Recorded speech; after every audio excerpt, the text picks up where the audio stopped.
John Rockefeller, dia menguasai kilang minyak di Amerika Serikat. Baru berumur 25 tahun. Dan akhirnya dia menjadi orang terkaya bukan hanya di Amerika tapi di seluruh dunia.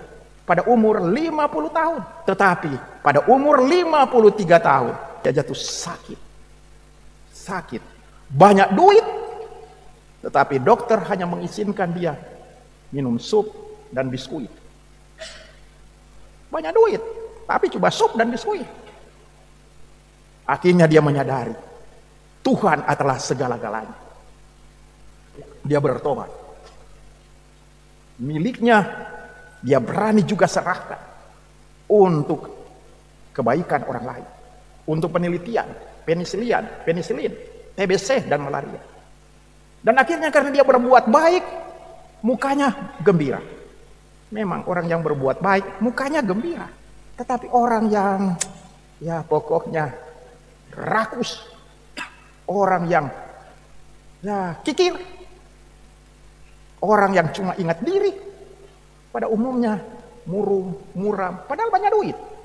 Coba periksa muka-muka Anda. Jangan Anda termasuk di situ. Dia menolong, dia mengalami kegembiraan. Akhirnya dia sembuh dari penyakit dan dia bisa hidup sampai umur 98 tahun. Marilah berdoa. Ya Allah, Gembala umat beriman, Engkau telah melindungi gereja Keuskupan Amboina dengan rahmat yang berlimpah dan memimpinnya dengan cinta kasih selama 27 tahun melalui tugas penggembalaan hamba-Mu ini. Kami bersyukur atas penyertaan-Mu selama ini. Secara khusus kami bersyukur pula atas rahmat kehidupan yang Engkau anugerahkan kepada hamba-Mu ini, yang hari ini memasuki usia yang ke-73. Semoga bagi umat-Mu, hamba-Mu ini selalu menghadirkan Kristus Putra-Mu, Imam Agung, yang hidup dan berkuasa bersama Dikau dalam persatuan dengan Roh Kudus, Allah sepanjang segala masa. Amin. Silahkan duduk. Dalam nama Bapa dan Putra dan Roh Kudus. Amin. Bayi kita harus lahir. Lebih baik saya mati daripada saya menghapus kehidupan anak saya. Bayi itu rencana Tuhan, bukan rencana manusia. Inilah kata-kata dari Ibu Emilia, mama dari Karol Wojtyła, mama dari Santo Yohanes Paulus II. Ketika Ibu Emilia mengandung anaknya Karol Wojtyła, Dokter Jan Moskali memberi nasihat kepada ibu ini dan suaminya supaya anak ini digugurkan karena ibu sangat lemah, tetapi syukurlah tidak gugur. Kalau tidak ada Santo Yohanes Paulus II. Tidak ada Yohanes Paulus II. Mungkin di zaman sekarang ini ada banyak pemimpin-pemimpin yang harus lahir di bumi ini, tetapi mati sebelum mereka lahir karena abortus. Ibu Emilia menegaskan rencana Tuhan lebih utama dari rencana manusia. Ibu Emilia mau menegaskan Allah di atas segala-galanya. Allah di atas segala-galanya. Kita dengar tadi dalam bacaan Injil, Yesus berkata kepada murid-muridnya, "Berbahagialah mata yang melihat apa yang kamu lihat, karena aku berkata kepadamu, banyak nabi dan raja ingin melihat apa yang kamu lihat, tetapi tidak melihatnya, dan ingin mendengar apa yang kamu dengar, tetapi tidak mendengarnya." Apa yang para murid lihat dan dengar? terungkap dalam bacaan tadi.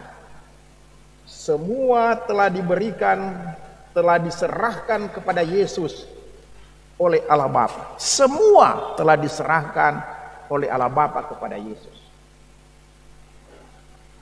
Artinya Yesus berkuasa atas segala-galanya berkat kebangkitannya. Kebangkitan Yesus merupakan pelantikan Yesus sebagai raja atas segalanya. Yesus sebagai hakim atas segala-galanya. Saudara-saudari sekalian, segalanya atau segala kuasa ada di bawah kekuasaan Yesus. Segala kuasa. Kuasa apa saja tidak terkecuali. Termasuk kuasa uskup juga. Kuasa mandagi. Nah, maksudnya ingat ya, kuasa uskup ada di bawah kuasa Yesus. Jadi kita para uskup juga jangan sombong. Yesus berkuasa atas segala-galanya. Termasuk kuasa dosa dan kematian. Termasuk. Dalam hidup kita sebagai manusia, kita bekerja keras, dan itu harus, jangan malas untuk mendapatkan harta, mendapatkan uang. Kita bekerja keras menjalankan sebuah studi supaya lewat pemikiran kita bisa menghasilkan banyak uang. Kita harus kuasai IT, ilmu pengetahuan dan teknologi, supaya melalui IT itu kita bisa menghasilkan banyak uang, menghasilkan banyak harta. Tidak boleh kita manusia malas mendapatkan uang seenaknya. Tidak jarang sekarang orang cari gampang untuk mendapatkan uang dan harta. Korupsi. Jalan paling enak untuk mendapatkan uang. Harus bekerja. Karena bekerja itu merupakan pengambilan bahagian dalam diri Allah. Allah juga bekerja menciptakan dunia dan manusia. Kita juga manusia harus bekerja supaya bisa menghasilkan apa-apa. Menghasilkan uang, menghasilkan harta. Wajib kita bekerja, jangan malas. Seringkali kita bangsa Indonesia menjadi bangsa yang suka malas-malasan. Alam begitu kaya sekali. Alam Maluku juga begitu kaya. Tapi karena kita mau cari gampang, ya, atau malas, kita Maluku termasuk provinsi yang miskin. Padahal alam begitu kaya. Karena ya malas, cari gampang. Kita harus bekerja, mencari uang dan harta. Tetapi harta dan uang bukan segala-galanya. Bukan segala-galanya.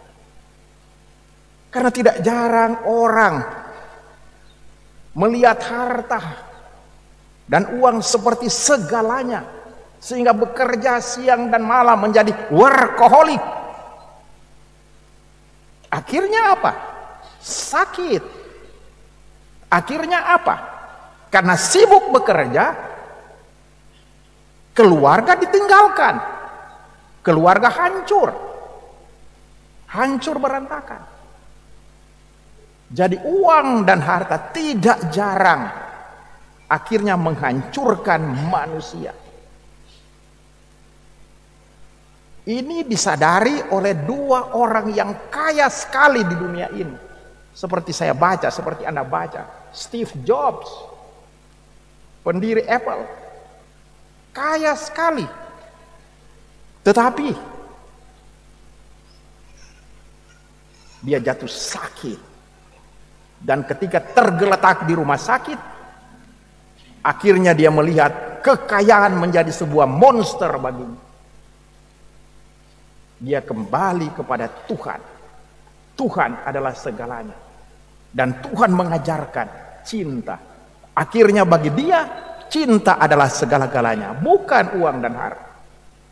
Atau John Rockefeller, dia menguasai kilang minyak di Amerika Serikat. Baru berumur 25 tahun. Dan akhirnya dia menjadi orang terkaya bukan hanya di Amerika tapi di seluruh dunia. Pada umur 50 tahun. Tetapi pada umur 53 tahun dia jatuh sakit. Banyak duit, tetapi dokter hanya mengizinkan dia minum sup dan biskuit. Banyak duit, tapi coba sup dan biskuit. Akhirnya dia menyadari Tuhan adalah segala-galanya. Dia bertobat. Miliknya dia berani juga serahkan untuk kebaikan orang lain, untuk penelitian, penisilin, TBC dan malaria. Dan akhirnya karena dia berbuat baik, mukanya gembira. Memang orang yang berbuat baik mukanya gembira, tetapi orang yang pokoknya rakus, orang yang kikir, orang yang cuma ingat diri, pada umumnya murung, muram, padahal banyak duit. Coba periksa muka-muka Anda. Jangan Anda termasuk di situ. Dia menolong, dia mengalami kegembiraan. Akhirnya dia sembuh dari penyakit. Dan dia bisa hidup sampai umur 98 tahun. Karena gembira ada Tuhan dalam hidup. Tuhan adalah segala-galanya. Seperti Ibu Emilia, mama dari Santo Yohanes Paulus II. Rencana Tuhan lebih penting daripada rencana manusia. Kita seringkali juga dalam hidup memperjuangkan jabatan. Oke, bagus. Sehingga masih tahun 2024 orang sudah sibuk dengan jabatan. Yang calon-calon pejabat mukanya sudah di mana-mana. Barangkali mukanya jelek, tapi karena mau jadi pejabat, jadi muka bagus juga. Dan seringkali biasa jalan tanpa istri, tapi karena mau jadi pejabat, ada istri. Padahal ada istri kedua. Seringkali terjadi. Oke, orang boleh cari jabatan. Silahkan, karena jabatan itu perlu untuk kehidupan manusia. Tetapi yang bahaya, seolah jabatan di atas segala-galanya. Sehingga untuk mendapatkan jabatan orang menyuap. Untuk mendapatkan jabatan apa? Janji-janji palsu. Janji tinggal janji, tapi parlente jalan terus. Untuk mendapatkan jabatan, menghancurkan pesaingnya. Untuk dapat jabatan, dusta merajalela. Untuk dapat jabatan, tim sukses suka tipu-tipu di mana-mana. Sehingga yang sukses adalah tim sukses, bukan calon. Nakal juga. Satu mengharapkan uang, satu mengharapkan jabatan. Oke, jabatan perlu, tetapi jabatan itu bukan segala-galanya. Tuhan adalah segala-galanya. Yesus adalah segala-galanya. Nil nisi Christum. Tidak ada apa lain kecuali Kristus. Kita juga butuh kesenangan duniawi. Kita minum, kita makan boleh, tidak apa-apa. Apalagi di zaman sekarang ini, kafe-kafe di mana-mana, rumah makan di mana-mana. Sehingga para pastor kenal semua rumah makan di Ambon ini. Bahkan kafe. Saya tanya kepada sekretaris pribadi saya. Kamu kenal Cafe San? Oh ya, kita belum lama ini. Segerombolan imam ada di sana. Tidak apa-apa juga, makan juga, enak juga. Tetapi seringkali dalam hidup, seolah makan dan minum adalah segala-galanya. Minum segala-galanya, sehingga mabuk. Akhirnya badan jadi rusak, keluarga jadi rusak, masyarakat jadi rusak. Polisi setengah mati cari itu para pemabuk. Tapi seringkali polisi mabuk juga. Seringkali ya, jangan Anda bilang selalu, seringkali. Segala-galanya adalah Tuhan. Segalanya sudah diserahkan kepada Yesus. Karena itu Paus Fransiskus dia mengatakan dengan bagus, pandanglah pada lengan terentang Yesus tersalib. Biarkanlah dirimu diselamatkan berkali-kali. Pandanglah akan Yesus yang menguasai segala-galanya. Atau dia mengatakan, pandanglah akan Yesus. Di dalam Yesus Anda akan menemukan cahaya untuk menerangi saat-saat tergelap dalam hidup Anda. Dan harapan untuk meringankan kesusahan Anda. Pandanglah Yesus, percayalah kepada Yesus. Tetapi tidak gampang untuk percaya kepada Yesus. Tidak gampang. Kita seringkali sudah bertahun-tahun sudah menjadi Katolik. Katolik sejak bayi. Sudah bertahun-tahun jadi Katolik. Ya. Tetapi nyatanya hidup seperti orang bukan Katolik. Kita Kristen, tapi nyatanya kafir juga. Tidak gampang untuk percaya kepada Kristus. Karena itu percaya kepada Kristus tidak bisa terjadi pada orang yang sombong. Atau dalam bacaan tadi dikatakan orang bijak dan pandai. Tidak bisa. Seperti imam-imam Yahudi dan kaum Saduki dalam bacaan Injil. Mereka tidak percaya pada Yesus. Karena apa? Sombong. Tapi percaya pada Yesus hanya terjadi pada orang kecil. Artinya orang yang rendah hati. Dalam Injil Lukas, kecil menunjuk kepada orang yang rendah hati. Tetapi Paus Fransiskus mengatakan, tiada kerendahan hati tanpa penghinaan. Tiada kerendahan hati tanpa penghinaan. Dihina merupakan cara untuk menguji kerendahan hati kita. Tiada kerendahan hati tanpa penghinaan. Semoga kita menjadi orang Katolik yang sejati. Amin. Dalam nama Bapa dan Putra dan Roh Kudus. Amin. Marilah berdoa. Tuhan yang Maha Baik, kekuatan kami telah Engkau pulihkan dengan tubuh dan darah Putra Tunggal-Mu. Semoga kebersamaan hamba-Mu bersama umat-Mu sejak 27 tahun yang lalu terus mendorong kami untuk dengan sukacita mengejar kesempurnaan hidup sesuai kebenaran Injil dengan perantaraan Kristus Tuhan kami. Amin. Silahkan yang memberikan pengumuman.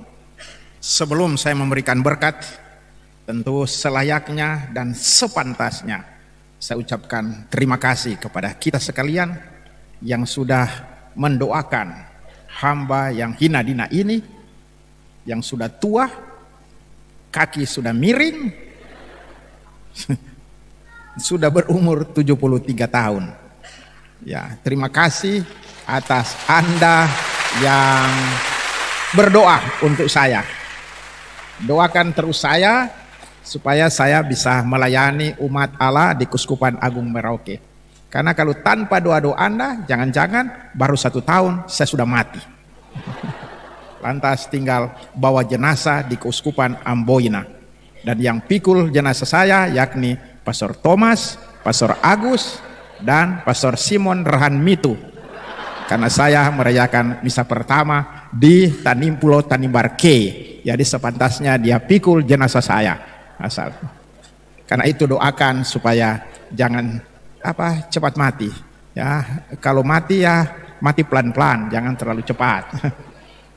Sekali lagi saya ucapkan banyak terima kasih ya kepada Monsignor Ino, kepada para pastor, semua saja yang sudah terlibat dalam perayaan liturgi. Nanti terima kasih lain nanti di aula saja supaya masih ada saya mengucapkan di sana. Kalau tidak ya sudah habis ya, sudah habis dan nanti kehilangan ide ya. Jadi itu saja yang ingin saya sampaikan. Mari kita berdiri, kita mohon berkat Tuhan. Tuhan bersamamu dan bersama rohmu. Semoga Allah yang Maha Kuasa berbelas kasih yang kedatangan putra tunggalnya, saudara percaya, serta kedatangannya kelak, saudara nantikan, menguduskan saudara dengan keagungan tangannya, dan melimpahi saudara-saudari dengan berkat-Nya. Amin. Semoga dalam masa hidup sekarang Dia menganugerahkan kepada saudara-saudari iman yang teguh, harapan yang menggembirakan, dan cinta kasih yang berdaya. Semoga saudara yang digembirakan oleh cinta bakti yang suci karena kedatangan penebus kita dilimpahi dengan anugerah hidup abadi pada saat Ia datang kembali dalam kemuliaan-Nya. Amin. Semoga saudara-saudari sekalian diberkati dan dilindungi oleh Allah yang Maha Kuasa, Bapa dan Putera dan Roh Kudus. Amin. Saudara-saudari, pergilah dalam damai sambil memuliakan Tuhan dalam hidupmu. Haleluya, haleluya. Syukur kepada Allah. Haleluya, haleluya.